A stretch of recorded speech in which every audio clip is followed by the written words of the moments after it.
అందరికీ మధ్యాహ్నం అయిపోతుంది కదా. చూడండి, క్యావాజీ దుంప ఉడియాలు చేసుకునే పద్ధతి.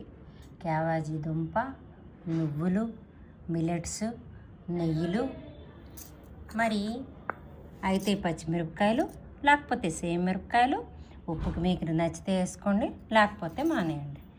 ఉడియాలు చేసే పద్ధతి ఏం చేస్తారంటే చూడండి, ఇది మిశ్రమం అన్నమాట. ముందు ఈ దుంపొడియాలకి మిక్సీ చేయిస్తారు. అందులోనే పచ్చిమిరపకాయలు, మీకు ఉప్పు కావాలంటే ఉప్పు వేసుకుంటారు, లేకపోతే సేమ్ మిరపకాయలు ఉప్పు వేసుకొని మొత్తం మిక్సీ చేయిస్తారు. చేసిన తర్వాత ఈ మిల్లెట్స్ అందులో వేసేస్తారు. వేసిన తర్వాత నువ్వులు వేసేస్తారు. మరి ఈ పొడి నెయ్యిలు ఇలాగే వేస్తాము.